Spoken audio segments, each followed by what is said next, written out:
अध्याय 29 लहरें। चूंकि वेई चू हमेशा सुयू के साथ नहीं रह सकता था, इसलिए सुयू को कुछ महिला कर्मचारियों से परिचय हुआ। वे सभी बहुत विनम्र थी और बातचीत काफी मजेदार थी। यहाँ सभी लोग व्यवसाय की दुनिया में थे और व्यक्तिगत मामलों के बारे में लापरवाही से नहीं पूछते थे। बातचीत किसी नई पत्रिका के बारे में नहीं थी, बल्कि कुछ काम के बारे में थी जिसे करने की जरूरत थी। सुयू इन वरिष्ठों के बीच खड़ी थी और अपनी क्षमताओं को सामान्य से कहीं ज्यादा प्रदर्शित किया, और अंत में उसने बाई शेंग को शर्मिंदा नहीं किया। चलो एसपीए चलते हैं। वैसे भी अभी करने के लिए कुछ नहीं है, उनमें से एक ने कहा। सुयू ने स्वाभाविक रूप से मना नहीं किया। केवल दर्दनाक बात यह थी कि उसने पाया कि इन सभी वरिष्ठों के पास वीआईपी कार्ड थे, जबकि वह केवल अपने क्रेडिट कार्ड को ही स्वाइप कर सकती थी। एसपीए खत्म करने के बाद सुयू को लगा कि उसका चेहरा किसी भी तरह से चमकीला नहीं था। वह कमरे से बाहर चली गई, बाहर सोफे पर बैठ गई, बस पढ़ने के लिए पत्रिका उठाई जब कोई आया। Coffee please. धन्यवाद। सुयू ने वेट्रेस को धन्यवाद देने के लिए अपना सिर उठाया। उसके चेहरे पर मुस्कान तुरंत सख्त हो गई और दूसरे पक्ष की अभिव्यक्ति और भी बदसूरत हो गई। सुयू ने सुना था कि लिन क्यू को झुआंग वेई ने नौकरी से निकाल दिया था, लेकिन उसने यह उम्मीद नहीं की थी कि लिन क्यू रिसोर्ट में वेट्रेस के रूप में काम करने आएगी। उसने दूर देखा, लिन क्यू के साथ अब और अधिक संपर्क नहीं रखना चाहती थी। लिन क्यू की झुकी हुई कमर एक पल के लिए रुकी, फिर तुरंत सीधी हो गई और धीरे से बोली, मुझे उम्मीद नहीं थी कि तुम पैसे खर्च करने के लिए इस तरह की जगहों पर आओगे। वेई चू तुम्हारे साथ वास्तव में अच्छा व्यवहार करता है। हालांकि मैं एक अमीर व्यक्ति नहीं हूँ, फिर भी मेरे पास एसपीए में जाने के लिए पैसे हैं। सुयू ने पत्रिका को लापरवाही से पलटते हुए कहा, एक महिला जो हर चीज के लिए एक पुरुष पर निर्भर रहती है, वह सफल नहीं बल्कि असफल महिला है। सुयू का मतलब सुनकर, लेकिन आज दूसरी पार्टी एक मेहमान थी और वह सिर्फ एक कर्मचारी थी। लिन क्यू के पास अपने गुस्से को रोकने के अलावा कोई विकल्प नहीं था। उस दिन, क्योंकि उसने भोज में परेशानी पैदा की थी, उसे उसके तुरंत बाद ट्रांग वे ने नौकरी से निकाल दिया। स्वाभाविक रूप से अन्य कंपनियां भी उसे काम पर नहीं रखेंगी, जिसके कारण वह अब केवल वेट्रेस के रूप में काम करने में सक्षम है। अपने नाम वाले अपार्टमेंट की इमारत के बारे में सोचते हुए उसके दिल में नफरत अनिच्छा से थोड़ी कम हो गई। चाहे कुछ भी हो, कम से कम ट्रांग वे उसे खाली हाथ नहीं जाने देंगे। ट्रांग वे ने मुझे 100 वर्ग मीटर का घर दिया, उसने तुम्हें क्या दिया? लैम क्या ने घृणा से सोचा। ट्रांग वे से अलग होने के बाद उसे कम से कम एक घर तो मिल गया, लेकिन टोन हाक को कुछ नहीं मिला। ट्रांग वे ने तुम्हें छोड़ दिया, इसलिए बेशक उसने तुम्हें ब्रेकअप फीस दी। सुयू ने मुस्कुराते हुए अपना सिर उठाया। अब जब आपने इसका जिक्र किया है, तो मुझे याद आया, मुझे ट्रांग वे को कुछ ब्रेकअप फीस भेजनी चाहिए। याद दिलाने के लिए शुक्रिया। लैम क्या का चेहरा बेहद बदसूरत था। काफी देर बाद उसने आखिरकार कहा, ज्यादा घमंड मत करो। इतना कहकर वह मुड़ी और चली गई। वह कुछ कदम भी नहीं चली थी कि अचानक किसी से टकरा गई। उसने तुरंत माफी मांगी, लेकिन सामने वाले ने बस इतना कहा कि कोई बात नहीं, और जल्दी से वहां से चला गया। उसने अपना सिर पीछे की ओर घुमाया। वह जिस व्यक्ति से टकराई थी वह वास्तव में वेई सू थी। वेई सू ने उसकी ओर देखने की भी जहमत नहीं उठाई। उसकी हर हरकत सुयू को खुश करने के लिए थी। लिन क्यू की अभिव्यक्ति बदलती रही। अंत में एक कड़वी मुस्कान प्रकट हुई। उसने हमेशा सुयू को अपना प्रतिद्वंद्वी माना था, लेकिन दूसरे पक्ष ने उसे अपनी नजरों में भी नहीं रखा। आज दूसरा व्यक्ति जीत गया, लेकिन उसने अपना सारा पैसा खो दिया और उसे नुकसान उठाना पड़ा। उस दिन उसे वास्तव में सुयू और झुआंग वेई के बीच नहीं आना चाहिए था। अगर वह नहीं होती तो सुयू को वेई सू जैसे अच्छे आदमी से कैसे मिल सकती थी। यह सब उसका अपना काम था, वह और किसे दोष दे सकती थी। जब सुयू ने स्वाइप करने के लिए अपना क्रेडिट कार्ड निकाला तो वेई सू ने उसे एक वीआईपी कार्ड दिया। तुम्हारा यह कार्ड तुम्हें 60% की छूट दे सकता है। सुयू ने अपने हाथ में चमकते सुनहरे वीआईपी कार्ड को देखा, मुस्कुराई और सीधे भुगतान करने के लिए अपना क्रेडिट कार्ड लिया। फिर कहा, मैं तुम्हारी गर्लफ्रेंड नहीं हूँ। मैं नहीं चाहती कि तुम इसके लिए भुगतान करो। उसके बगल में बैठे मैनेजर ने यह देखा, मुस्कुराया और आगे बढ़ा। इस युवती को भी वीआईपी कार्ड के लिए पंजीकरण करना चाहिए। जब तक वह हमारे केंद्र में आती है उसे 1 साल के लिए छूट मिल सकती है। सुयू ने एक पल के लिए सोचा। यह रिसॉर्ट वास्तव में बहुत आरामदायक था, इसलिए उसने सिर हिलाया। ठीक है, तो मैं तुम्हें परेशान करूंगी। कोई बात नहीं। मैनेजर ने देखा कि उसने किसी दूसरे बिजनेस डील पर चर्चा की है और उसकी मुस्कुराहट देखने लायक थी। वेई सू ने सुयू की हरकतों पर कोई ध्यान नहीं दिया। वह बस मुस्कुराया और अपना वीआईपी कार्ड वापस ले लिया और कहा, अगर तुम भविष्य में यहाँ आना चाहो तो तुम मुझे अपने साथ आने के लिए बुला सकते हो। उसने थोड़ा सोचा, लेकिन अंत में उसने यह नहीं कहा कि इस रिसॉर्ट में आधा निवेश वेई परिवार ने किया था। उसने बस आंख मारी और मैनेजर से कहा कि सुयू के लिए वीआईपी कार्ड बनाते समय कीमत आधी कर दी जाए। मैनेजर एक चतुर व्यक्ति था और उसे एहसास हुआ कि वेई परिवार के इस युवा मालिक की उस युवती में दिलचस्पी थी। उसने भी चतुराई से कीमत आधी कर दी, लेकिन ज्यादा कुछ नहीं कहा। वीआईपी कार्ड बनाने के बाद 2 महिला कर्मचारी बाहर आईं।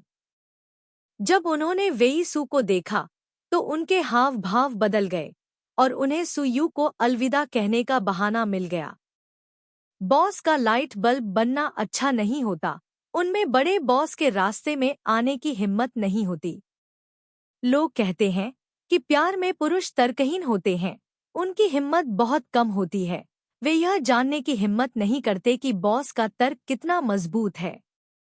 सुयू को उन विचारों का पता नहीं था। वह और वेई सू ब्यूटी केयर क्षेत्र से बाहर चली गईं, लेकिन लिन क्यू ने उन्हें वापस बुला लिया। सुयू, लिन क्यू ने उसे वेई सू के साथ कंधे से कंधा मिलाकर खड़े देखा।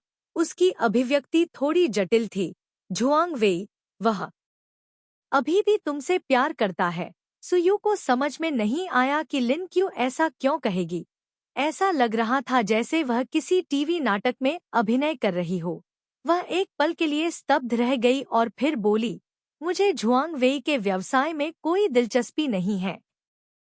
जब वह सुबह उठा तो उसने अनजाने में उसका नाम पुकारा और कभी-कभी जब वह उठा तो उसने उसका नाम भी पुकारा। लिन क्यू ने यह कहा, उसकी आंखों में अनिच्छा से चमक थी।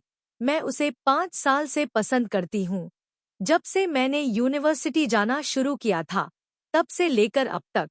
मैं तुमसे ज्यादा खूबसूरत हूँ, तुमसे ज्यादा कोमल हूँ। वह तुम्हारे जैसे बेरहम व्यक्ति के बारे में क्यों सोचता रहता है? सुयू पहले की तरह चुप रही।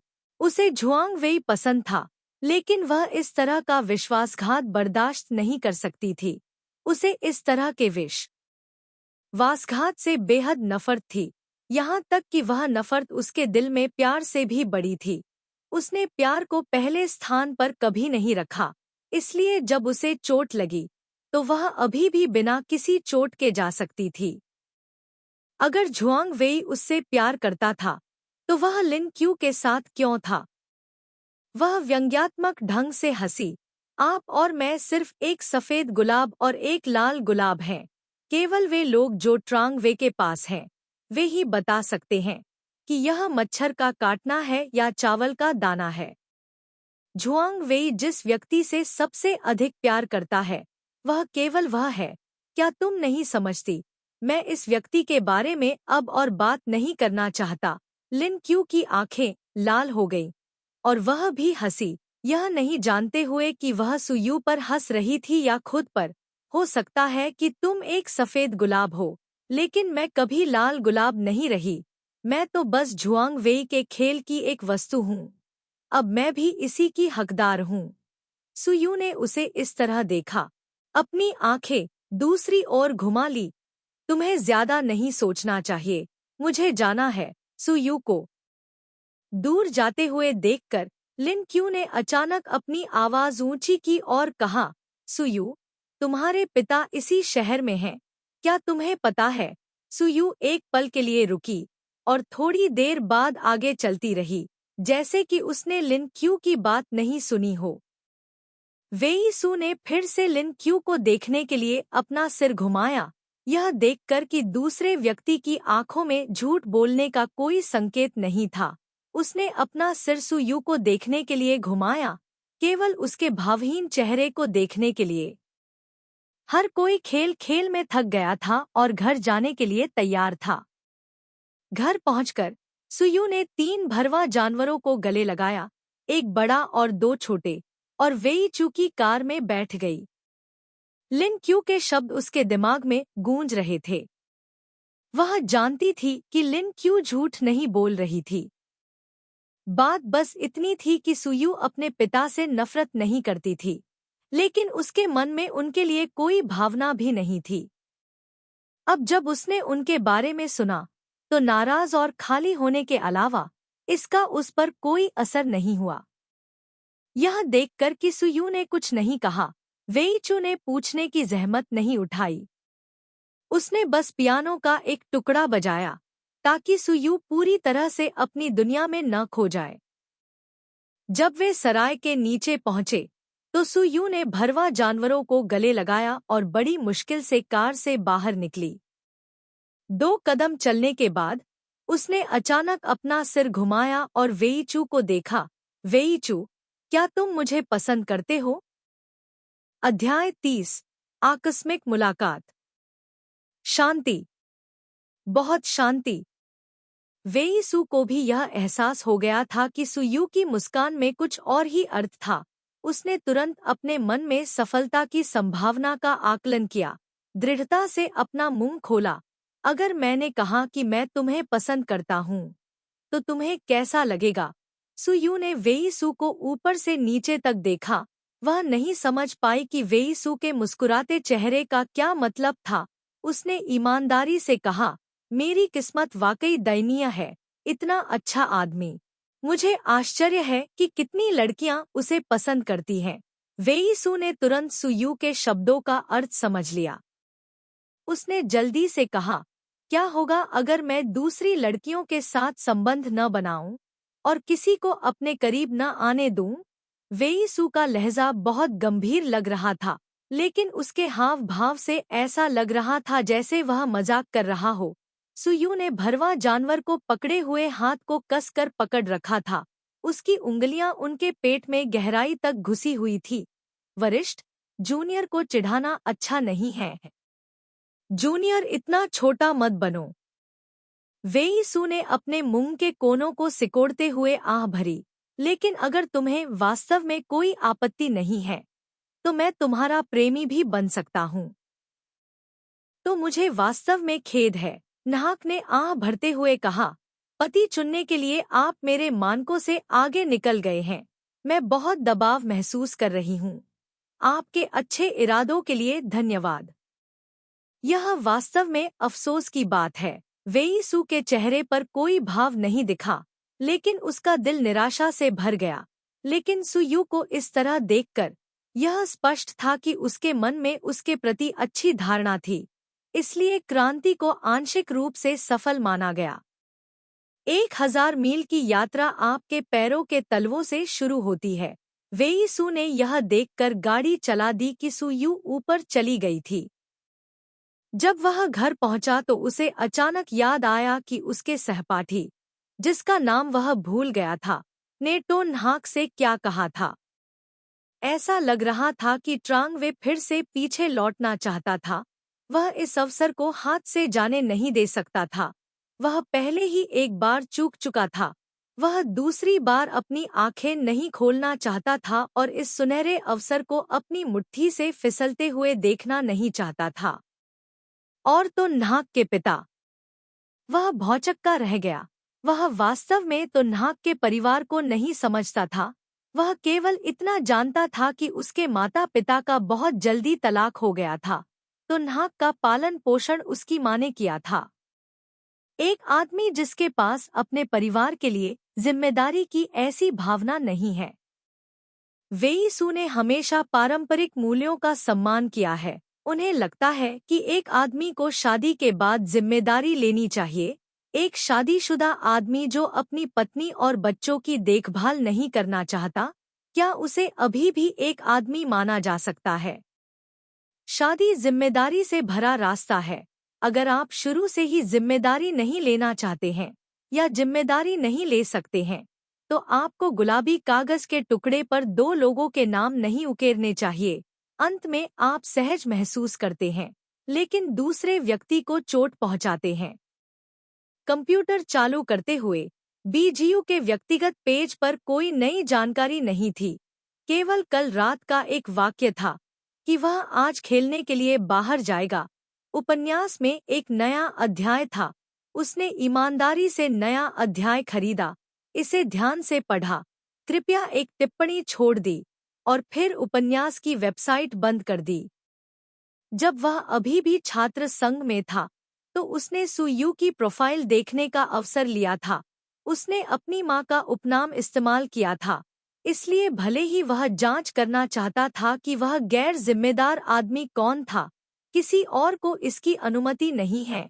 अगर वह किसी निजी जासूस को जांच के लिए बुलाता है, तो यह टो नाहक के प्रति असम्मानजनक लगेगा। वह ऐसा नहीं करना चाहता। फोन बज उठा। वेई सू ने उठाया। ट्रान हुक, क्या बात है? वह कंपनी हमारे साथ सहयोग करना चाहती है। वेई सू ने भौहें सिकोड़ी।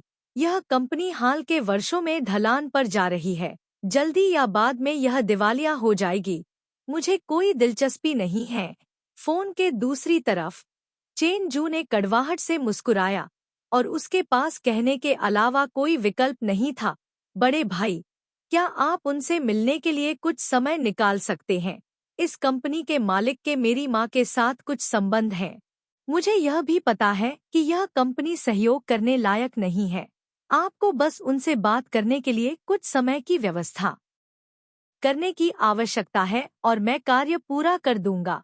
वेई सू ने यह भी समझा कि मानवीय रिश्तों में कई चीजें अपरिहार्य थीं। चेन जू उसे कई सालों से जानता था, इसलिए वह केवल इतना कह सका, ठीक है, आप बस समय की व्यवस्था करें।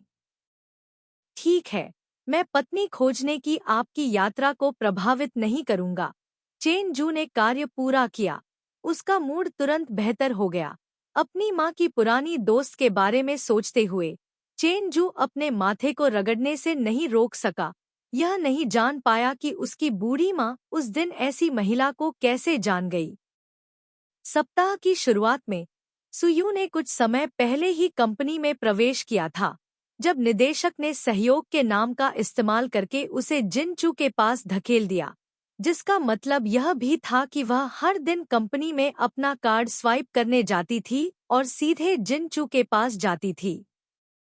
सुयू को ऐसा लगा जैसे कोई क्लियरेंस प्रोडक्ट हो जिसका मूल लेबल अभी भी बरकरार है और जिसे जिनचू के पास भेज दिया गया है। दस्तावेजों को पकड़े हुए सुयू जिनचू बिल्डिंग के सामने के दरवाजे की ओर चली गई। रिसेप्शनिस्ट ने उसे देखा और मुस्कुराकर उसका अभिवादन किया। उसका रवैया इससे अधिक उत्साही नहीं हो सकता था।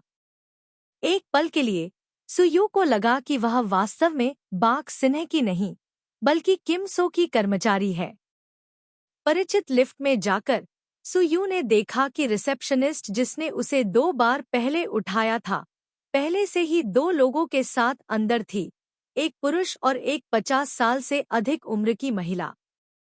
महिला ने ब्रांडेड कपड़े पहने हुए थे, लेकिन किसी कारणवश वह खुद को दूर दूर महसूस कर रही थी। उसका चेहरा, जो कभी बहुत सुंदर था, अब खटास की झलक दिखा रहा था। उसके बगल में एक थोड़ा मोटा आदमी बैठा था, लेकिन फिर भी कोई यह देख सकता था कि जब वह जवान था तो वह एक सुंदर आदमी रहा होगा। और उसके चेहरे को देखकर ऐसा लग रहा था कि वह एक मिलनसार व्यक्ति था। किसी कारण से टोन हाक को लगा कि यह आदमी कुछ जाना पहचाना लग रहा है, लेकिन उसे याद नहीं आ रहा था कि उसने उसे पहले कहाँ देखा था। उसने अनुमान लगाया कि यह किम सो का मेहमान है। यह देखकर कि लिफ्ट का दरवाजा अभी तक बंद नहीं हुआ था, उसने सोचा कि उसे अगली लिफ्ट का इंतजार करना चाहिए या नहीं। मिस टू, रिसेप्शनिस्ट ने उत्साहपूर्वक सुयू का स्वागत किया। अभी जनरल मैनेजर ने मुझे बताया कि अगर मिस सु आती है तो उन्हें सीधे जनरल मैनेजर के दफ्तर ले जाया जाना चाहिए। मुझे उम्मीद नहीं थी कि मिस सु पहले ही आ चुकी होंगी। सुयू ने मन ही मन सोचा, यह तो प्लानिंग डिपार्टमेंट का काम था, वेई सु इसमें क्यों शामिल होना चाहती थी? लेकिन फिर भी वह मुस्कुराई और रिसेप्शनिस्ट को धन्यवाद दिया। अपनी आंखों के कोने से अपने बगल में बैठे आदमी को कुछ बार देखा। लिफ्ट रुक गई और इससे पहले कि सुयू बाहर निकल पाती, उसके बगल में बैठी महिला पहले ही बाहर निकल गई और सुयू उससे टकरा गई। उसे अचानक वह समय याद आया जब उसे सार्वजनिक परिवहन में बहुत ज्यादा भीड़-भाड़ में जाना पड़ता था। कुछ लोगों में बहुत ज्यादा मारक क्षमता होती थी, लेकिन क्या यह व्यक्ति जिन चू का मेहमान नहीं था, फिर भी उसका व्यवहार इतना असभ्य था? क्या यह थोड़ा शर्मनाक नहीं था? या क्या इस व्यक्ति ने सोचा था कि कूल होने का यही तरीका है? सुयू ने देखा कि उसके बगल में रिसेप्शनिस्ट माफी मांगते हुए मुस्कुरा रही थी। उसने कंधे उचका दिए, इस बात की परवाह किए बिना कि उसे एक कदम पीछे जाना था। आखिरकार इस समाज में ऐसे बहुत से लोग हैं। जब तक वह ऐसी नहीं थी, इस तरह के व्यवहार को न देखना ही सबसे अच्छा था। जल्द या बाद में लोगों को ऐसे कार्यों की कीमत चुकानी पड़ेगी। यह सच्चा बदला था। जैसे ही चेन जू ने सुयू को देखा, वह तुरंत मुस्कुराया और कहा, सुयू, तुम? जियो चेन, तो तुम यहाँ हो। तुम्हारा बॉस कहाँ है? एक तीखी महिला की आवाज ने चेन जू को बाधित किया, जिससे चेन जू के चेहरे पर मुस्कान सख्त हो गई। आंटी डू, जनरल मैनेजर अभी भी मीटिंग में है। कृपया अभी आराम करने के लिए लिविंग रूम में जाए। ट्रान हुक इस महिला के व्यक्तित्व को जानता था। उसने मुस्कुराते हुए दोनों लोगों को लिविंग रूम में ले गया। तो नाहक ने थोड़ा सोचा, फिर उसके पास लिविंग रूम में जाने के अलावा कोई विकल्प नहीं था। आखिरकार उसे अभी भी नहीं पता था कि वेई सो चीजों को कैसे व्यवस्थित करेगा। अगर वह अब बिना अनुमति के प्लानिंग रूम में चली गई, तो इससे दूसरे पक्ष को घृणा होगी। ट्रान हुक और तीनों लोग लिविंग रूम में बैठे थे, तो नाहक को नहीं पता था कि दूसरा पक्ष कौन था। उसने बस अपना सिर नीचे किया और बिना कुछ कहे चाय पी ली। उसने सिर्फ इतना सुना कि महिला चेन जू को हांगकांग में अपनी शॉपिंग ट्रिप के बारे में बता रही थी। कोट कितना महंगा था। सुयू ने देखा कि चेन जू के चेहरे पर मुस्कान धीरे धीरे कम होती जा रही थी। उसके मुंह के कोने पर मुस्कान आ गई थी। यह युवती कौन है? वह आदमी जो चुप था और कुछ नहीं बोला था, अचानक अपना मुंह खोला और सुयू से कहा, क्या आपको भी जनरल मैनेजर वेई से कोई काम है? सुयू ने अपना चाय का प्याला नीचे रखा और विनम्रता से मुस्कुराई, नमस्ते सर, मैं बाई शेंग बेवरेज कंपनी का कर्मचारी हूँ। उस आदमी ने सिर हिलाया और कुछ और नहीं कहा। मिस, आपने अपने जूते कहाँ से खरीदे? मैंने कुछ दिन पहले इस ब्रांड को बिक्री पर देखा था। महिला ने अचानक अपनी नज़र सुयू की ओर घुमाई। क्या सभी छूट वाली चीजें पुराने डिजाइन की नहीं हैं? यह वाक्य सुनते ही सुयू को खांसी आ गई। इस महिला की मारक शक्ति बहुत ज्यादा थी। अगर दूसरी महिलाएं ऐसा वाक्य सुनतीं, तो शायद वे नाराज हो जातीं। जहां तक उसकी बात है, तो वह सिर्फ इस बात को लेकर उत्सुक थी कि यह शांत दिखने वाला आदमी उसके साथ अपनी पूरी जिंदगी कैसे बिता पाएगा। अध्याय 31, बहुत उबाऊ। कई बार ऐसा होता है जब सुयू एक बहुत ही उदार व्यक्ति होती है। और कई बार ऐसा भी होता है जब वह बहुत ही क्षुद्र व्यक्ति होती है, जैसे अभी जब लोगों ने उसकी घड़ी, जूते और यहाँ तक कि उसकी कलाई पर पहने कंगन की भी बारीकी से जांच की, उसकी कीमत और गुणवत्ता की तुलना की, तो सुयू के चेहरे की मुस्कान आखिरकार गायब हो गई। मैं तुमसे कह रही हूँ, तुम्हारी तरह की युवा लड़कियां बिना क्लास पर ध्यान दिए, बिना सोचे समझे सस्ती चीजें खरीदना पसंद करती हैं। सस्ती चीजें वास्तव में बेकार होती हैं। महिला अभी भी शेखी बघार रही थी। ऐसा लग रहा था कि अगर वह शेखी बघारती नहीं, तो वह इसे बर्दाश्त नहीं कर पाती। सुयू ने अपनी हरी चाय का प्याला उठाया, अपनी आंखें नीची कीं और सोचा कि क्या उसे टहलने के लिए बाहर जाना चाहिए। अगर उसे पता होता कि उसे ऐसे किसी व्यक्ति से मिलना होगा, तो वह यहाँ नहीं आती, भले ही उसे पीट पीट कर मार दिया जाए। इस तरह के किसी व्यक्ति के साथ रहना उसकी उदारता के अलावा उसके कार्यों का भी परीक्षण करता है। उसके होठों पर मुस्कुराहट कम होती जा रही थी। इस समय अचानक दरवाजा खुला। वेईसु, जो साफ सुथरे कपड़े पहने हुए था, ने दरवाजा खोला और अंदर चला गया। उसकी नजर उस महिला पर पड़ी जो अभी भी चिढ़ रही थी, लेकिन अब उसने बात करना बंद कर दिया था। वह मुस्कुराया और सुयू के पास गया और कहा, सुयू, तुम यहाँ क्यों बैठी हो? बोलने के बाद वह ट्रान हुक की ओर मुड़ा और कहा, ट्रान हुक, तो नाक को आराम करने के लिए मेरे कार्यालय में ले जाओ। इतनी देर तक बात करने के बाद वह थक गई होगी।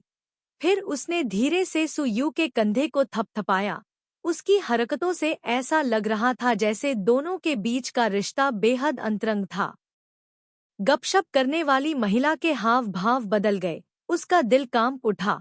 उसके सामने खड़ी लड़की इस सीईओ की गर्लफ्रेंड तो नहीं हो सकती, है न? सुयू ने राहत की सांस ली जब उसने वेईसु की बातें सुनी। खड़ी हुई और उसकी तरफ सिर हिलाया। फिर बोली, तो मैं पहले तुम्हारे ऑफिस जाऊंगी। ओह, क्या तुम मुझे प्लानिंग डिपार्टमेंट के डायरेक्टर से संपर्क करने में मदद कर सकते हो? ठीक है, कोई बात नहीं। वेईसु ने सिर हिलाया। पहले आपको थोड़ी देर आराम करना चाहिए। मुझे उम्मीद नहीं थी कि आप अजनबियों से इतनी बातें करेंगी। मैं आमतौर पर आपको मेरे प्रति इतना उत्साही क्यों नहीं देखती। वेईसु के शब्द तीखे थे, क्योंकि शुरू से अंत तक सुयू ने ज्यादा कुछ नहीं कहा। वेईसु का इरादा स्पष्ट रूप से उस महिला का मजाक उड़ाना था जो शेखी बघारती रही। जब नाहक ने उसकी ओर देखा, तो दूसरे पक्ष की अभिव्यक्ति वास्तव में थोड़ी भद्दी थी। सुयू हंस पड़ी। सौभाग्य से उसे नहीं पता था कि वेईसु उस पर हंस रही है, अन्यथा उसे बचाने का कोई रास्ता नहीं होता।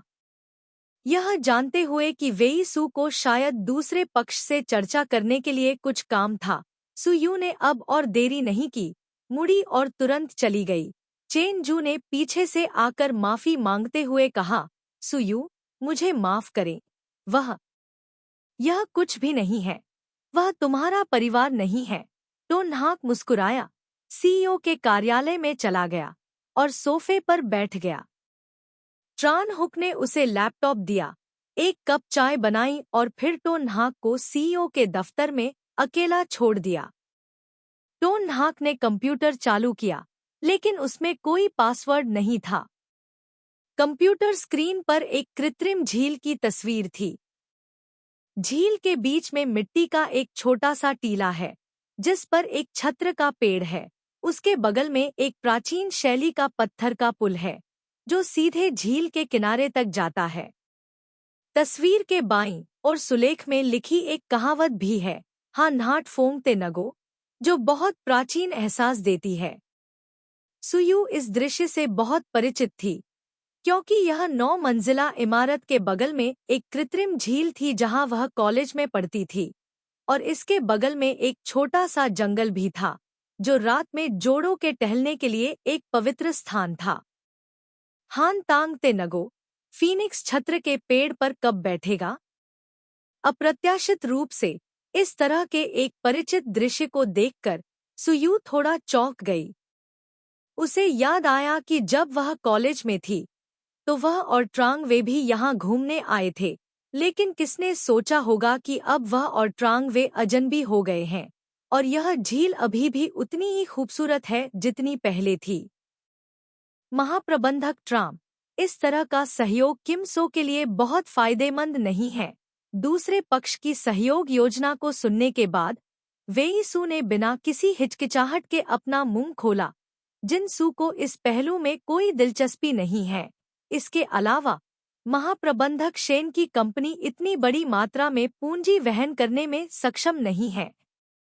यदि कोई समस्या है तो अंत में यह केवल आप दोनों को ही नुकसान नहीं पहुंचाएगा, बल्कि हमारे जिनसू को भी प्रभावित करेगा। लियू फेन, जो एक महिला भी थी जिसे दिखावा करना पसंद था, ने भौहें सिकोड़ते हुए शेन काई को टोका। महाप्रबंधक वेई, चेन जू की खातिर इसके बारे में सोचो। जैसे ही चेन जू ने दरवाजे में प्रवेश किया और यह सुना, उसकी भौहें कसकर सिकुड़ गईं। यह उल्लेख करने की आवश्यकता नहीं है कि उसके और लियू परिवार के बीच बहुत अधिक संबंध नहीं थे। भले ही उनके पास था, वह व्यक्तिगत भावनाओं के कारण ऐसा कुछ नहीं कर सकता था जो जिनसू के लिए फायदेमंद न हो। मैडम लियू, हम जिनसू के बारे में क्या सोचती हैं? वेई सू का चेहरा काला पड़ गया और उसने कहा, जिनसू का सहयोग किसी के रिश्ते की वजह से कभी नहीं बदलेगा। इसके अलावा मैडम लियू के शब्दों ने सहायक चेन जू के पेशेवर व्यवहार का अपमान किया है। हम जिनसू ऐसे साथी के साथ सहयोग नहीं करना चाहते। लियू फेन ने यह सुना और शर्मिंदा दिखीं। उस युवा लड़की के बारे में सोचते हुए उसने अपना मुंह खोला और कहा, फिर पेय कंपनी के उस व्यक्ति के बारे में क्या? क्या यह व्यक्तिगत भावनाओं के कारण नहीं है? जियो फेन, यह देखकर कि लियू फेन और भी ज्यादा भड़क रही थी, चेन काई ने उसे टोका, बाक सिन्ह बेवरेज कंपनी एक बड़ी कंपनी है, बकवास मत करो। बकवास करने से तुम्हारा क्या मतलब है? उसके प्रति उसका रवैया देखो, ऐसा लगता है जैसे कुछ हुआ ही नहीं। लियू फेन ने शेन काई को घूर कर देखा, लेकिन इस मुद्दे पर बहस जारी नहीं रखी। वेई सू ने महिलाओं से इस तरह का कड़वा व्यवहार कभी नहीं देखा था। आम तौर पर जब साथ काम करते हैं तो हर कोई पाखंडी होता है, लेकिन आज उसे इस तरह के बेशर्म, रोने वाले व्यक्ति का सामना करना पड़ा। अगर उसने चेन जू को मुंह नहीं दिखाया होता तो वह सीधे उन्हें बाहर बुलाने के लिए सुरक्षा को बुलाता। चेन जू का चेहरा पहले से ही बेहद भद्दा था। उसने उस व्यक्ति का परिचय दिया था और आज अगर उसने उसे इस तरह से घुमाया, भले ही उसने उसे दूर भेज दिया, तो भी यह कंपनी में उसकी प्रतिष्ठा को प्रभावित करेगा। उसने एक पल सोचा, वेई सू को सिर हिलाया, फिर मुड़कर रिसेप्शन रूम से बाहर निकल गया। अपनी माँ को यह समझाने के बाद चेन जू अब विनम्र नहीं रहना चाहता था। उसने दरवाजा खोला और रिसेप्शन रूम में प्रवेश करते हुए कहा, महाप्रबंधक शेन, मैडम लियू, यह जिनसू का रिसेप्शन रूम है। आप दोनों के लिए उपद्रव करने की जगह नहीं है। अगर आप दोनों ऐसे ही जारी रखते हैं तो हम आपको बाहर निकालने के लिए सुरक्षा को बुलाएंगे। तो क्या आपकी कंपनी इतनी बड़ी है कि यह बढ़िया है? किसी के द्वारा अपमानित होने पर लियू फेन क्रोधित हो गया, जमीन पर बैठ गया और तुरंत आकाश और पृथ्वी पर चिल्लाया, कहा कि बड़ी कंपनी उन्हें धमका रही थी, लोगों को नीचा दिखा रही थी। चेन जू ने सू यू के सामने लियू फेन की घमंडी हरकतों के बारे में सोचा, चुपचाप अपना सिर घुमाया। लोगों को नीचा देखते हुए उसने ये शब्द कहने की हिम्मत भी की, मैडम लियू, हमारे रिसेप्शन रूम में निगरानी कैमरे लगे हैं, पूरा सुरक्षा कक्ष साफ साफ देख सकता है। वेई सू ने लियू फेन के गुस्से को पूरी तरह से नजरअंदाज कर दिया। दूसरी ओर इस बार हंगामा करने की आपकी हरकत ने दूसरे लोगों की गरिमा को ठेस पहुंचाई है। वीडियो रिकॉर्डिंग के आधार पर मैं जानबूझकर सार्वजनिक व्यवस्था को भंग करने के इस कृत्य के लिए आपकी रिपोर्ट कर सकता हूं। लियू फेन ने यह सुना और हंगामा करना बंद कर दिया। उठकर सोफे पर बैठ गई, अपने कपड़े ठीक किए, कुछ नहीं कहा, लेकिन जाने से भी इनकार कर दिया। शेन काई की अभिव्यक्ति बेहद भद्दी हो गई थी। उस समय जब उसने लियू फेन से शादी की थी, उसके पिता सिर्फ एक छोटी सी फैक्ट्री के मालिक थे। बाद में जब फैक्ट्री समृद्ध हुई, तो लियू फेन हर दिन कहता था कि अगर वह उसके लिए नहीं होती, तो वह इतना अमीर आदमी नहीं होता जितना वह अब है। अब जब वह एक बड़ी कंपनी के सीईओ के सामने अपनी इज्जत खो चुका था, ट्राम खाई को लगा कि लू फान ने उसका चेहरा रौंद दिया है। लू फान, शोर मत मचाओ, मेरे साथ वापस आओ, ऐसा कहकर शेन काई ने तुरंत वेई सू से माफी मांगी। महाप्रबंधक वेई, मुझे बहुत खेद है, मेरी पत्नी का स्वभाव बहुत गुस्सैल है, कृपया उस पर इसका आरोप न लगाएं। बहुत अच्छा, शेन काई, उस दिन जब आप मेरे पास आए थे, तो आपने मेरे गुस्सैल स्वभाव की आलोचना क्यों नहीं की? अगर मेरा लियू परिवार न होता, तो तुम बड़े बॉस कैसे बन सकते थे? क्या वह टोंग गुयेन तू लड़की तुम्हें बॉस बना सकती थी? अब आप कहते हैं कि मैं गरम स्वभाव का हूँ, तो वापस जाओ और अपनी तो गुयेन तू को ढूंढो। वह कोमल है, वह ख्याल रखने वाली है, लेकिन दुर्भाग्य से अब भी उसे आपकी जरूरत है। लियू फेन ने शेन काई की नाक की ओर इशारा किया। क्या आपको लगता है कि आप इतने अच्छे हैं? आप सिर्फ एक बेकार आदमी हैं, जो हमारे लियू परिवार पर निर्भर रहते हैं। वेई सू ने कसकर भौहें सिकोड़ी। उन्हें इस तरह के झगड़े में कोई दिलचस्पी नहीं थी। श्रीमती लियू, महाप्रबंधक शेन, यह हमारे जिनसू का अतिथि कक्ष है। अगर आपके पास कोई व्यक्तिगत मामला है, तो कृपया घर आकर उसे सुलझा लें। इस दुनिया में वाकई हर तरह के लोग हैं। चेन जू ने अपनी हंसी को रोकने की बहुत कोशिश की। उसे लगा कि इस तरह का पारिवारिक नाटक बेहद मजेदार था। जब उसने शेन काई का पीला चेहरा देखा, तो उसे बहुत सहानुभूति महसूस हुई। जिस भी आदमी की पत्नी ऐसी होती है, वह वास्तव में खुद को प्रताड़ित कर रहा होता है। लेकिन इस तरह के आदमी के लिए जिसने अपनी पत्नी और बच्चों को छोड़ दिया, उसे नहीं पता था कि उसे सहानुभूति रखनी चाहिए या महसूस करना चाहिए कि वह इसके लायक है। चेन काई ने अनिच्छा से अपने दिल में गुस्से को दबाया, वेई सू से माफी मांगी, फिर तुरंत मुड़ गया और दरवाजे से बाहर चला गया। लियू फेन की तरफ देखने की भी जहमत नहीं उठाई। उसकी अभिव्यक्ति ऐसी थी जैसे कि वह बहुत कुछ सह चुका था। सुयू अभी दरवाजे से बाहर कुछ कदम ही चला था कि वह किसी से टकरा गया और लड़खड़ा गया।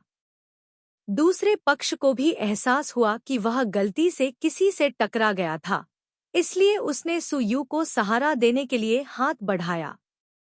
तुम लोग क्या कर रहे हो? एक महिला की आवाज दहाड़ने लगी, जिससे सुयू के कान के पर्दे हिलने लगे। उसने अपना सिर पीछे की ओर झुकाया और देखा कि वह घमंडी महिला अपने नुकीले दांत और पंजे खोले हुए उसकी ओर आ रही थी। उसकी ऊंची एड़ी जमीन पर जोर से टकरा रही थी और उसकी कलाई उसके सामने खड़े आदमी ने पकड़ रखी थी।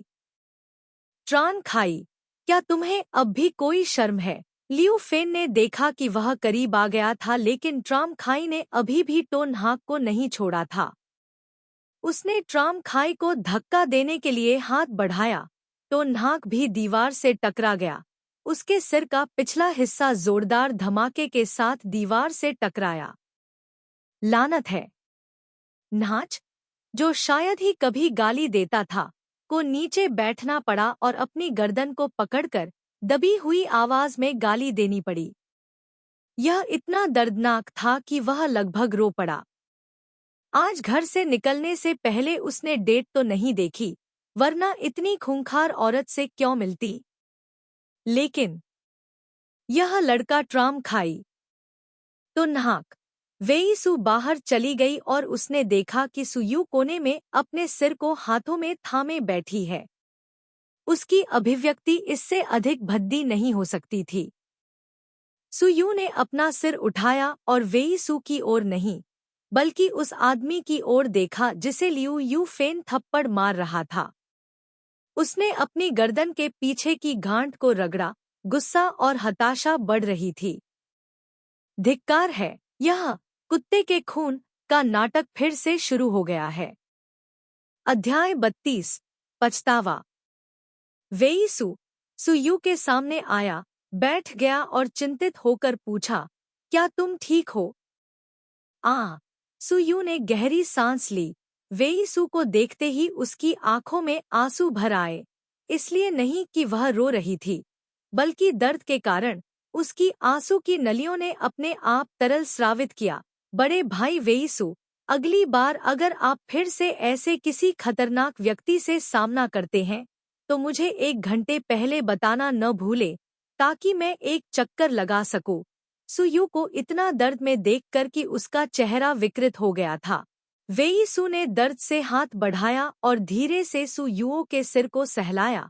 मैं तुम्हें डॉक्टर के पास ले जाऊंगा। यह बस एक छोटी सी बात है, इसकी कोई जरूरत नहीं है। सुयू खड़ा हो गया। उसका सिर अभी भी थोड़ा चक्कर खा रहा था। 3 कदम दूर खड़ी महिला ने उसे थप्पड़ मारने के लिए हाथ उठाया, लेकिन आदमी ने उसे रोक दिया। ट्रान खाई, इतने सालों में लू परिवार ने तुम्हें इतने सारे लाभ दिए हैं। तुम्हें अपने विवेक पर गौर करना चाहिए और हिसाब लगाना चाहिए। लियू फेन ने अपने आंसू पोंछे और आलोचना की। मेरे बच्चे विश्वविद्यालय से स्नातक होने वाले हैं। तुम किस बारे में बात कर रहे हो न्यू? तुम अब मेरे पति हो। तुम समझते हो या नहीं? सुयू ने सहानुभूतिपूर्वक वेईसु की ओर देखा। सौभाग्य से इस मंजिल पर बहुत से कर्मचारी नहीं थे, अन्यथा कौन जानता है कि कितने लोग देखने के लिए इकट्ठा होते इस साल की शुरुआत में। हालांकि पारिवारिक नैतिकता नाटक लोकप्रिय नहीं थे, वास्तविक जीवन में अभी भी काफी लोग थे जो कॉमेडी देखना पसंद करते थे। लियू फेन, क्या आप इस तरह की बकवास करना बंद कर सकते हैं? सुगुयेन, तू और मेरा तलाक हुए कई साल हो गए हैं। मैं कई सालों से उनसे मिलने नहीं गई। मैंने उन्हें थोड़े पैसे भी नहीं भेजे। आप किस बात से असंतुष्ट हैं? आपके लियू परिवार पर भरोसा करने का क्या मतलब है? उस समय जब मैंने आपसे शादी की थी, लियू परिवार का कारखाना केवल थोड़ा मूल्यवान था। आज लियू परिवार के पास इतना बड़ा कारखाना है। किसके प्रयासों की बदौलत? क्या आप एक दिन के लिए भी उपद्रव नहीं कर सकते, चाहे कोई भी आदमी हो? एक बार उसका चेहरा उजागर हो जाने पर उसके हाव भाव अच्छे नहीं होंगे। तुम हमेशा तो गुयेन तू को दोष देते हो। पैसे के अलावा तुम्हारे पास उससे बेहतर क्या है? हाँ, मेरे पास उससे बेहतर कुछ नहीं है, लेकिन क्या तुमने भी उसे और अपनी बेटी को मेरे पीछे आने के लिए नहीं छोड़ा? लियू फेन ने गुस्से से हंसते हुए कहा, तुम सोचते हो कि तुम बहुत अच्छे हो। अगर मैं लियू फेन बेशर्म हूँ, तो तुम चेन काई एक जानवर हो। सुयू ने दोनों को बहस करते हुए सुना और उसके सिर में एक जोरदार धमाका हुआ। तुरंत वह अब उस गर्म हाथ को महसूस नहीं कर सका जो उसके दर्द वाले स्थान पर मालिश कर रहा था। ट्राम खाई, तो गुयेन तू, अगर ये दोनों नाम अलग अलग जगह रखे जाते तो भी वह इसे संयोग मान सकती थी, लेकिन जब इन दोनों नामों को एक साथ रखा गया और तलाक का भी जिक्र किया गया, बेटी, तो नाहक को समझ में आया। इस उबाऊ पारिवारिक नैतिकता नाटक में वह एक दर्शक से भागीदार बन गई थी। गुस्सा। ऐसा नहीं है कि यह अस्तित्व में नहीं है, लेकिन यह उतना गंभीर नहीं है जितना की कल्पना की जाती है। अपनी पत्नी और बच्चों को त्यागने के बाद इस आदमी के नीच जीवन को देखते हुए और अपनी माँ के बारे में सोचते हुए जो हमेशा आराम से और मस्ती करती रहती थी, सुयू को अचानक मजा आने लगा। अब इस आदमी की शक्ल सूरत का क्या उपयोग था? क्या वह अपनी साधारण जिंदगी का इस्तेमाल उसकी माँ के अच्छे जीवन के लिए मंच तैयार करने के लिए कर रहा था? चुप रहो। चेन काई पूरी तरह से गुस्से में था। यह मामला इतना सार्वजनिक हो गया था, उसके पास कोई गरिमा नहीं बची थी। तुम्हें मुझे चुप कराने का क्या अधिकार है? मैं बस इतना ही कहूंगा, सुगुयन तू एक बेकार औरत है। वह केवल बेटियों को जन्म दे सकती है, वह बेटों को भी जन्म नहीं दे सकती। पिताजी। पूरे फ्लोर पर एक जोरदार और स्पष्ट थप्पड़ की आवाज सुनाई दे रही थी।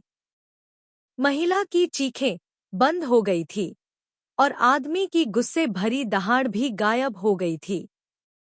जिसने हमला किया था वह शेन काई नहीं था, बल्कि सुयू थी, जो अभी भी उसके बगल में खड़ी थी।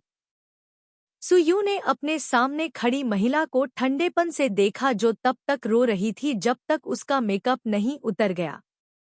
उसकी आवाज बर्फ की तरह ठंडी थी। तुम और यह गैर जिम्मेदार आदमी एक साथ हो गए।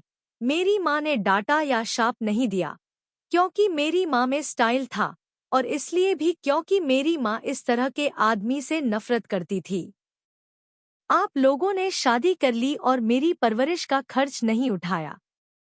मेरी माँ ने एक शब्द भी नहीं कहा, क्योंकि वह मुझे पालने में बहुत सक्षम थी। तुम लोग बहुत बेशर्म हो। मेरी माँ तुम लोगों को अनदेखा कर सकती है। उसे आज मेरी माँ को डांटने का क्या अधिकार है? या क्या इसलिए कि वह एक बेशर्म महिला है इसलिए वह इतनी कठोर बात कर सकती है? सुयू ने अचानक पूछा, जिससे लियू फेन को प्रतिक्रिया करने का समय नहीं मिला। वह वहीं खड़ी रही, अपने चेहरे के उस हिस्से को पकड़े हुए जिस पर चोट लगी थी। उसका चेहरा मेकअप से विकृत हो गया था, जिससे वह बदसूरत और अवाक हो गई थी। तुम हो। New new. शेन काई का आत्मसम्मान अब भी गायब हो गया था। उसने सुयू को देखा। उसका पूरा शरीर मानो बिजली से टकरा गया हो। पलक झपकते ही ऐसा लगा जैसे वह 10 साल बूढ़ा हो गया हो। सुयू ने अपना सिर घुमाकर शेन काई को देखा। उसके चेहरे पर उदासीनता थी, टीवी सीरीज की अभिनेत्री की तरह, बिना किसी नाराजगी के, जो अपनी माँ को धोखा देने वाले पिता को देखती है, क्योंकि उसके इस जीवन में उसे इस आदमी की कोई याद नहीं थी, और उसकी माँ भी एक समझदार महिला थी।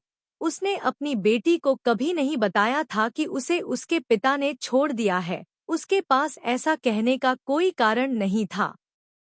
माँ ने उसे अच्छा जीवन जीना सिखाया। इस आदमी के लिए उसका वर्तमान जीवन पहले से ही प्रतिशोध का एक रूप था। उसने पैसे के लिए अपनी पत्नी और बच्चों को छोड़ दिया। नतीजतन वह हर दिन बिना आत्मसम्मान के रहता था। उसके साथ एक ऐसी महिला भी थी। वह इस स्थिति में था, उसे और क्या चाहिए? आखिरकार उसके लिए यह व्यक्ति एक अजनबी ही था। नाहक को वेईसू ने वास्तव में उम्मीद नहीं की थी कि फिल्म में चीजें इस तरह से सामने आएंगी। उसने सुयू को देखा, जो चुपचाप खड़ी थी। उसे उसकी हमेशा की तरह तेज तर्रार शख्सियत याद आ रही थी, और साथ ही उसकी कलम के नीचे की नायिकाओं के दृढ़ व्यक्तित्व भी। वह दिल का दर्द महसूस करने से खुद को नहीं रोक सका। बस इतना ही कि उसके लिए इस मामले में हस्तक्षेप करने की कोई गुंजाइश नहीं थी। तुम सुन गुयेन तू की बेटी हो, लियू फेन ने प्रतिक्रिया व्यक्त की। सुयू को देखते हुए उसकी आंखें पहले से ही घृणा से भरी हुई थी। उसे याद आया कि किसने उसे थप्पड़ मारा था। वह अपना दिमाग खो बैठी और आगे की ओर भागी। थप्पड़ मारने से पहले सुयू पहले से ही एक गर्म गले में गिर गई थी, और लियू फेन को भी चेन काई ने जमीन पर धकेल दिया था। क्या आप इसे रोक सकते हैं? शेन काई ने लियू फेन को देखा, जो अभी भी जमीन पर घुटनों के बल बैठा था। अगर तुम परेशान करना जारी रखते हो तो हम तुरंत तलाक ले लेंगे। तुम मुझे तलाक देना चाहते हो? लियू फेन ने एक फुले हुए गुब्बारे की तरह शेन काई को देखा। अब तुम कहते हो कि तुम मुझे तलाक देना चाहते हो? शेन काई ने अपना सिर घुमाकर सुयू को देखा, जो वेईसू द्वारा अपनी बाहों में सुरक्षित था। चुप रहा। अभी जब लियू फेन ने उसे मारने के लिए अपना हाथ उठाया, तब भी सुयू ने कोई प्रतिक्रिया नहीं की थी। अप्रत्याशित रूप से जो उसके ऊपर पड़ा वह एक थप्पड़ नहीं, बल्कि एक चौड़ी, गर्म छाती थी। खुशबू बेहद शुद्ध थी, हल्की नींबू की खुशबू के साथ। जिससे वह सहज और अवाक महसूस कर रही थी। ट्रान हुक ने उम्मीद नहीं की थी कि चीजें अचानक इस तरह बदल जाएंगी। उसने वेई सू को देखा, फिर अपने बगल में लियू फेन को देखा और सुरक्षा को कॉल करने के लिए आंतरिक फोन दबाया। न्यू न्यू ट्राम खाई ने कभी नहीं सोचा था कि अपनी बेटी के सामने खड़े होकर वह कुछ क्षणों के लिए यह नहीं समझ पाएंगे कि क्या कहें, इसलिए उन्होंने झिझकते हुए कहा, क्या तुम पिछले कुछ वर्षों से अच्छी तरह से रह रही हो? सुयू की शक्ल और हरकतों के बारे में सोचते हुए कि कैसे उसने आज जिनचू के साथ सहयोग पर चर्चा करने के लिए बाई शेंग का प्रतिनिधित्व किया और कैसे वेईचू ने उसकी रक्षा की। चेन काई धीरे धीरे अपने दिल में समझ गया कि उसकी बेटी एक होनहार बच्ची थी। इस मामले का तुमसे कोई लेना देना नहीं है। सुयू ने उदासीनता से अपना मुंह खोला। श्री चेन, पालन पोषण के संबंध में आपकी कोई भी जिम्मेदारी नहीं है, इसलिए हमारे जैविक पिता और पुत्र होने के अलावा कानूनी तौर पर भी मुझे आपको पिता कहने की आवश्यकता नहीं है। दूसरी ओर, भविष्य में मैं आपसे और आपकी पत्नी से मेरी मां का अपमान करने के लिए शब्दों का उपयोग न करने का अनुरोध करता हूं, अन्यथा मैं आप पर मानहानि का मुकदमा करूंगा। मुझे लगता है कि मैं अदालत में यह मुकदमा नहीं हारूंगा। बोलने के बाद सुयू ने वेई सू की ओर देखा। श्री शेन को यहाँ 10,000 युआन देने में मेरी मदद करें। इसके तुरंत बाद उसने अपना सिर घुमाकर ट्राम खाई की ओर देखा। जब मैं पैदा हुई तो वह व्यापार करने के लिए बाहर चला गया और उसके कुछ समय बाद ही उसने मेरी मां को तलाक दे दिया। उस दौरान उन्होंने मेरे घर 1,000 युआन भेजे, जिसे उन्होंने मेरे लिए दूध पाउडर के पैसे के रूप में समझा। उस समय कीमतें अब जैसी नहीं थी। अब मैं तुम्हें 1,00,000 युआन वापस दे रहा हूँ। चाहे तुम इसका हिसाब कैसे भी लगाओ, यह तुम्हारे लिए नुकसान नहीं माना जाएगा। वेई सू ने चेन जू की ओर सिर हिलाया। चेन जू ने तुरंत 1,00,000 युआन का चेक निकाला और सुयू को दे दिया। सुयू ने चेक को चुटकी लेने के लिए 2 उंगलियों का इस्तेमाल किया और इसे शेन काई के हाथ में भर दिया। अब से हम एक दूसरे को कुछ भी नहीं करते हैं, यहाँ तक कि शेन काई पर नजर चारों ओर घूमती है और वेईचू के कार्यालय की ओर चलती है। आंखें, कोई और रास्ता नहीं था। यह उनकी और उनके बच्चों की गलती है। ऐसा कहने के बाद उसने 100,000 युआन ट्रान हुक को लौटा दिए। ट्रान हुक ने इसे स्वीकार नहीं किया और कहा, अगर महाप्रबंधक ट्राम को इन 100,000 युआन की जरूरत नहीं है तो वे इसे कूड़ेदान में फेंक सकते हैं। हालांकि मिस डो अमीर नहीं है, फिर भी वे ये 100,000 युआन खुद बना सकती हैं। Even if Miss Su didn't have this 100,000 yuan, in the eyes of our general manager, this amount of money is nothing. We have already spent it. We will not take it back. The more polite people are, the more unpleasant they are to say. Chen Xu is such a person. He looked at Shen Kai's face, which turned red and white, then white and pink, and just leisurely pushed his glasses up his nose. Shen Kai sadly lowered his head, turned around and walked towards the elevator. His back looked very lonely and tired. Chen Xu lowered his eyes and smiled faintly. If he had known it would be like this, he didn't know what he would have done back then. Not long after, Liu Fen, who was crying, was also escorted out by the security guard. Chen Xu turned around and looked at the tightly closed door of the general manager's office, thought for a moment, and in the end, he still did not push the door open and entered. If Big Brother could take this opportunity to speed up and close the distance with Su Yue, that would also be a good thing. It's just that, with such a father, Su Yue's childhood could be considered as nothing. अप्रसन्ना। अध्याय 33, एहसास। अभी धन्यवाद, मैं कल आपको वह पैसा भेज दूंगा। सुयू सोफे पर बैठ गई, थोड़ी ठंडी चाय का एक घूंट लिया, फिर महसूस किया कि उसका गुस्सा धीरे धीरे खत्म हो रहा है। उसने अपना माथा रगड़ा, सोफे पर पीछे झुक गई, और जब उसने अपने बगल में कंप्यूटर देखा तो उसकी आंखें थोड़ी बदल गईं। यह कुछ भी नहीं है, इतना विनम्र मत बनो। वेई सू ने देखा कि सुयू का मूड खराब था, इसलिए उसने कहा, काम के बारे में चलो दोपहर में बात करते हैं। मेरे पास इस साल के कुछ सबसे ज्यादा बिकने वाले उपन्यास हैं। क्या तुम उन्हें पढ़ना चाहोगी? सुयू ने मुस्कुराते हुए अपना सिर हिलाया। कोई जरूरत नहीं, मैं बस एक अजनबी से मिली। मैं थोड़ी देर बैठूंगी और फिर काम शुरू करूंगी। जहां तक योजना की बात है, मैंने पहले ही कुछ विवरणों को संशोधित कर लिया है। आप लोग देख सकते हैं।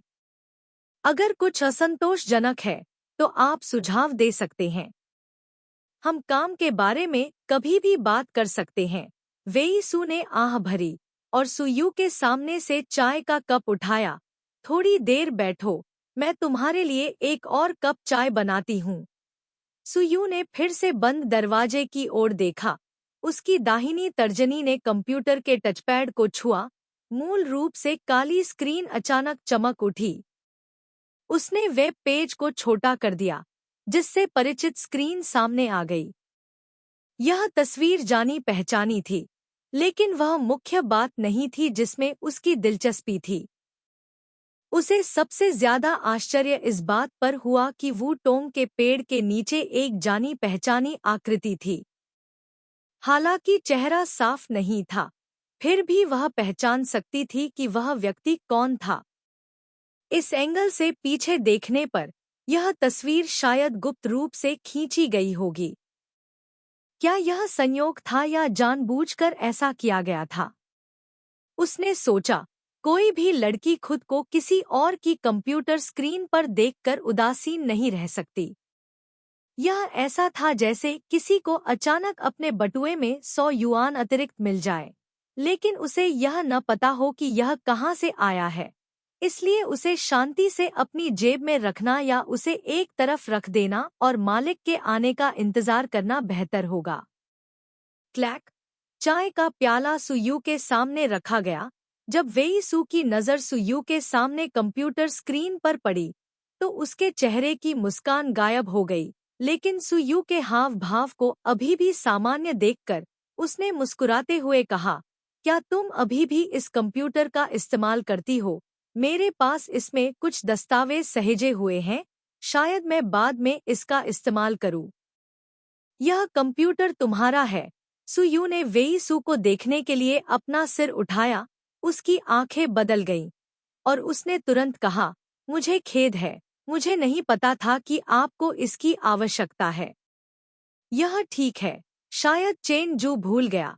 वेई सू मुस्कुराया और कंप्यूटर बंद करके उसे अपनी मेज पर रख दिया।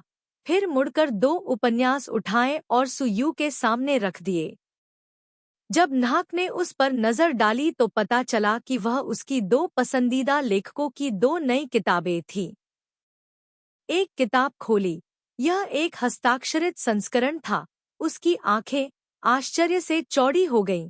उसे याद आया कि यह लेखक बहुत आलसी था, शायद ही कभी किताबों पर हस्ताक्षर करता था, इसलिए उससे हस्ताक्षरित किताब प्राप्त करना आसान नहीं था, यहाँ तक कि उसे इसे प्राप्त करने के लिए पूर्व और पश्चिम से मदद मांगनी पड़ी। लेकिन यही जीवन का तरीका था। ऐसा कुछ भी नहीं था जो पैसे वाले लोग न कर सकें। इसलिए सुयू ने सोचा कि वेई सू को इन 2 लेखकों की किताबों में दिलचस्पी है। अपनी ताकत का इस्तेमाल करके उन्हें अपने हाथों में ले लिया। बस इतना ही कि किताब बहुत नई लग रही थी, बिना किसी निशान के कि इसे पहले पढ़ा गया था। मुझे नहीं पता कि ऐसा इसलिए था क्योंकि वेई सू इसे पढ़ने में बहुत व्यस्त थे या इसलिए कि उन्हें किताबों को संजोकर रखने की आदत थी। अगर आपको ये दोनों किताबें पसंद हैं, तो इन्हें घर ले जाइए। वैसे भी मैंने उन्हें शेल्फ पर रख दिया है और शायद ही कभी उन्हें पढ़ता हूँ। वेई सू ने देखा कि सुयुए कवर पर हस्ताक्षर को अचंभित होकर देख रही थी, इसलिए उसने अपना मुंह खोला और कहा, हुआ। सुयू जाग गया और अपना सिर हिलाते हुए मुस्कुराया। कोई जरूरत नहीं है। 2 दिन पहले मैंने किसी से इन 2 लेखकों द्वारा पुस्तकों पर हस्ताक्षर करवाने के लिए कहा था। तो यह ऐसा ही है। वेई सू के हाव भाव में कोई निराशा नहीं दिखी, लेकिन उसे इस बात में भी कोई दिलचस्पी नहीं दिखी कि उसका और सुयू का पसंदीदा लेखक एक ही है। सुयू अनजाने में अपने हाथ में किताब पलट रही थी। उसकी आंखें वेई सू के चेहरे पर टिकी थीं, लेकिन जब वेई सू ने देखने के लिए अपना सिर ऊपर उठाया तो उसने खिड़की से बाहर देखने के लिए अपना सिर झुका लिया। बाहर सूरज की रोशनी चमक रही थी। न जाने कितनी गर्मी थी, लेकिन कमरे में एयर कंडीशनर हमेशा सबसे उपयुक्त तापमान पर सेट किया जाता था। सुयू ने अपनी ठोड़ी को ऊपर उठाया और अचानक अपना मुंह खोलकर कहा, मेरे दाहिने हाथ की चौथी उंगली के पास एक तिल है। एक ज्योतिषी ने एक बार कहा था कि यह इस बात का सबूत है कि मेरा भावी पति मेरा उपकार करता होगा। वेई सू ने उम्मीद नहीं की थी कि सुयू अचानक इस तरह की बात का जिक्र करेगी। उसने सुयू को देखने के लिए अपना सिर उठाया, लेकिन दूसरे व्यक्ति के चेहरे पर केवल एक हल्की मुस्कान देखी, जो पूरी तरह से उसके पिता से कुछ समय पहले ही मिलने के आभास से रहित थी। बस इतना ही है कि मेरी माँ की उंगली पर भी बिल्कुल ऐसा ही तिल है। स्थिति बहुत अलग नहीं है। सुयू ने कंधे उचकाए। तो ज्योतिषी सभी धोखेबाज हैं। वेई चू ने भौहें सिकोड़ी। भविष्य बताना किसी चीज पर विश्वास करने के बारे में है, किसी चीज पर विश्वास न करने के बारे में। सुयू ने मुस्कुरा कर सिर हिलाया, चाय का प्याला उठाया और एक घूंट लिया। हरी चाय की हल्की खुशबू उसके मुंह में घुल गई, जिससे एक बहुत ताज़ा महसूस हो रहा था। उसने अपने घुटनों पर किताब देखने के लिए अपना सिर नीचे किया। क्या आपको अभी भी लिन क्यों याद है? उसने एक पल के लिए सोचा। एक अस्पष्ट आकृति धीरे धीरे उसके दिमाग में उभरी। वेई चू ने अनिश्चितता से पूछा, क्या यह वह सेवा कर्मचारी है जिससे हम रिसोर्ट में मिले थे?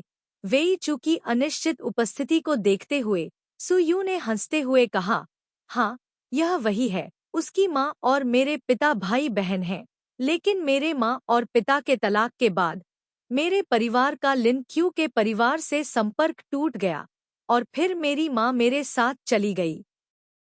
इसलिए यह स्पष्ट था कि उन्होंने कई सालों से एक दूसरे को नहीं देखा था, लेकिन लिन क्यू अभी भी उसे एक प्रतियोगी या एक संदर्भ मानता था। वेई सू ने सुयू को बिना किसी अप्राकृतिकता या भावना के 2 शब्द मेरे पिता कहते हुए सुना, जैसे कि यह सिर्फ एक शीर्षक था, बिना किसी अन्य भावना के। वह उठकर सुयू के पास गया और बैठ गया और उसे अतीत की कुछ कहानियां सुनाने लगा। वास्तव में यह उतना दयनीय नहीं था जितना वे टीवी नाटकों में दिखाते हैं। बड़े होते हुए मैं अन्य बच्चों से अलग नहीं था। मेरी माँ शायद ही कभी मेरे पिता का जिक्र करती थी, मानो परिवार में उनकी कोई महत्वपूर्ण भूमिका नहीं थी। मुझे भी ऐसा बिल्कुल नहीं लगा कि मैं अन्य बच्चों की तुलना में ज्यादा दयनीय हूँ। वैसे भी जब भी अभिभावक शिक्षक बैठक होती है, हम दोनों में से कोई एक ही जाता है, इसलिए मैं अन्य छात्रों से कोई बुरा नहीं हूँ। सुयुए ने कमजोर मुस्कान दी। अतीत में उसने सिर्फ कुछ शब्द कहे और बात खत्म हो गई। तो मुझे एक दयनीय अभिनेत्री की तरह न समझो। हर दिन मुझे दया से देखते रहो, मेरे पेट में दर्द हो जाएगा। वेई चू हंसा।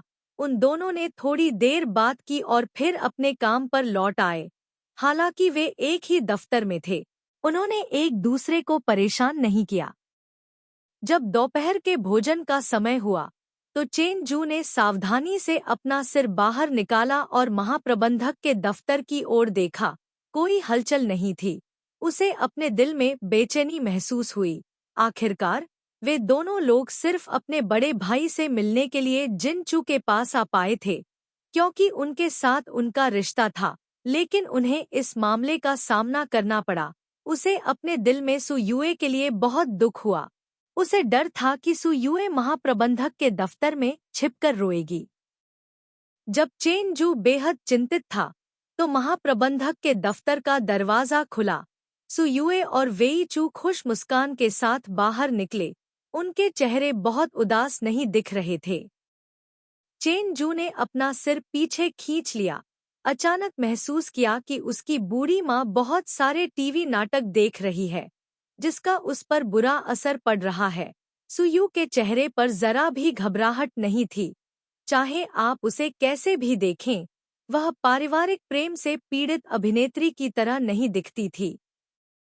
खाना खाते समय वेईसू ने अपनी आंखें चौड़ी करके देखा कि सुयू ने 2 कटोरी चावल खत्म कर दिए, 1 कटोरी रिब सूप पी लिया। चॉपस्टिक इधर उधर उड़ रही थी। उसके दिल में बची हुई चिंता बाहर निकल आई थी।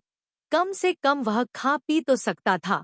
ऐसा लग रहा था कि इससे उसकी सेहत पर कोई असर नहीं पड़ेगा। खाने के बाद वे दोनों एक साथ कंपनी में लौट आए। फिर सुयू ने वेईसू को अलविदा कहा, यह कहते हुए कि उसे योजना विभाग में जाना है। नियोजन विभाग के कर्मचारी सुयू के प्रति बहुत उत्साही और मैत्रीपूर्ण थे। कंपनी में अंतर के कारण दूर होने का कोई संकेत नहीं दिखा रहे थे।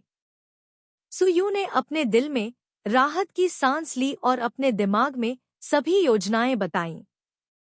नियोजन विभाग के लोग सुयू के बड़े मालिक के साथ संबंधों के कारण विनम्र थे, लेकिन सुयू के साथ कुछ समय बिताने के बाद उन्होंने पाया कि हालांकि यह छोटी लड़की अभी तक कुछ चीजों को संभालने में पेशेवर नहीं थी, लेकिन उसके द्वारा दिए गए विचार सभी बहुत व्यवहार्य थे और वह बाजार को भी अच्छी तरह से समझती थी। जाहिर तौर पर उसने बाजार पर शोध किया था और बहुत प्रयास भी किया था। उन्होंने थोड़ी देर के लिए एक दूसरे से बात की और बहुत सामंजस्यपूर्ण महसूस किया। जब वेईसू काम से सुयू को लेने आई, तो वह परियोजना को डिजाइन करते समय अन्य कर्मचारियों के साथ मजाक कर रही थी। वेईसू नियोजन विभाग के दरवाजे पर खड़ी थी। सुयू को अपने कर्मचारियों के साथ हंसते और मजाक करते हुए देख रही थी, और उसके कर्मचारी भी सुयू के साथ बहुत अंतरंग थे। यहाँ तक कि जब वह कमरे के दरवाजे पर दिखाई दिया तो किसी ने ध्यान नहीं दिया। एक सीईओ के रूप में उसे अस्तित्वहीन समझे जाने पर आह भरनी चाहिए। एक पुरुष के रूप में उसे उस व्यक्ति के आकर्षण पर गर्व होना चाहिए जिसे वह प्यार करता है। अंत में तेज आंखों वाले किसी व्यक्ति ने पाया कि उनके बड़े बॉस दरवाजे पर खड़े थे, इसलिए उसने जल्दी से खांसते हुए कहा, हेलो बॉस। जो लोग पहले हंस रहे थे और मजाक कर रहे थे, वे भी इस पल चुप हो गए, अपने सिर घुमाकर दरवाजे की ओर देखने लगे। जो लोग पहले चुपके से इंटरनेट पर सर्फिंग कर रहे थे या आलसी होकर इधर उधर बैठे थे, वे सभी सीधे और गंभीर होकर बैठ गए। केवल सुयू ही डिजाइन स्केच पकड़े हुए खड़ी थी। अब जल्दी नहीं है। अगर सभी के पास करने के लिए कुछ और नहीं है तो जल्दी करो और काम से निकल जाओ। वेईसू ने मुस्कुराते हुए सुयू से कहा, सुयू, क्या तुम अभी व्यस्त हो? अगर नहीं तो मैं तुम्हें घर ले चलूंगा। वहां मौजूद सभी लोगों ने एक दूसरे की तरफ देखा और एक साथ खड़े हो गए, जिससे पता चला कि उनके पास करने के लिए और कुछ नहीं था और उन्हें घर जाना था। 1 मिनट से भी कम समय बाद सुयू का आधा शरीर भी नहीं बचा था। उसके हाथ में पांडुलिपि को देखते हुए, फिर वेईसू को देखते हुए जो दरवाजे पर खड़े होकर धीरे से मुस्कुरा रहे थे, सुयू ने असहाय रूप से सिर हिलाया। चलो चलें। वे दोनों एक साथ नीचे गए और एक अप्रत्याशित व्यक्ति से मिले। सुयू ने शांति से अपने सामने खड़े अजीब आदमी को देखा, चुपचाप कुछ नहीं कहा। महाप्रबंधक शेन। वेईसू ने विनम्रता से शेन काई से बातचीत शुरू की। अपना सिर झुकाकर सुयू के हाव भाव देखे, फिर कहा, यह पहले से ही छुट्टी का समय है। अगर कुछ है तो कृपया कार्यालय समय तक प्रतीक्षा करें। न्यू न्यू, थोड़ी देर पिताजी से बात करो। शेन काई की आवाज में विनती की झलक थी और उसके मूल रूप से अमित्र चेहरे पर भी उदासी की झलक थी। पिताजी जानते हैं कि मैं इन सभी वर्षों में गलत रहा हूँ। मेरा कोई और इरादा नहीं है, मैं बस आपसे कुछ शब्द कहना चाहता हूँ। सुयू ने अपनी घड़ी देखी और उदासीनता से कहा, ठीक है, हमारे पास बात करने के लिए 1 घंटा है। इतना कहने के बाद उसने अचानक कहा, मैं महाप्रबंधक वेई के साथ जा रही हूँ। मुझे यकीन है कि आपको कोई आपत्ति नहीं होगी। यहाँ बहुत से लोग थे, शायद उसके पिता ऐसे अपमानजनक शब्द न कहते। वेई सू ने सुयू के कहने का मतलब समझ लिया। हालांकि प्रकाश बल्ब बनना उसकी शैली के अनुकूल नहीं था, लेकिन पत्नी की तलाश के कठिन रास्ते पर इस तरह की चीजें बस अवास्तविक बादल थी, दिखाई देती थी, लेकिन मूर्त नहीं थी। कॉफी शॉप में सुयू ने कप में कुछ चीनी के टुकड़े डाले, लेकिन उसे पीने के लिए उठाने का कोई इरादा नहीं था। केवल शेनकाई को पछतावे और संघर्ष के बारे में कुछ कहते हुए सुन रही थी। ट्राम खाई के बोलने का इंतजार करते हुए टोन नाहक ने सिर हिलाया। ठीक है, मैं ये सब पहले से ही जानता हूँ। ट्राम खाई ने टोन नाहक के ठंडे चेहरे को देखा। उसका दिल धीरे धीरे ठंडा होता जा रहा था। बिना किसी दोष, क्रोध या दुख के जिसकी उसने अपेक्षा की थी, यह शांति किसी भी चीज से कहीं ज्यादा भयावह थी। या फिर उसके जैसा पिता अपनी बेटी के दिल में कभी अस्तित्व में ही नहीं था, इसलिए उसका कोई दर्जा ही नहीं था। उसने अपना सिर उठाकर वेई सू को देखा, अचानक अपना मुंह खोलते हुए कहा, मुझे पता है कि तुम न्यू न्यू को पसंद करते हो। कृपया भविष्य में उसका ख्याल रखना। मेरी तरह बेशर्मी मत करना। आखिरकार तुमने खुद ही यह सब अपने ऊपर लाद लिया।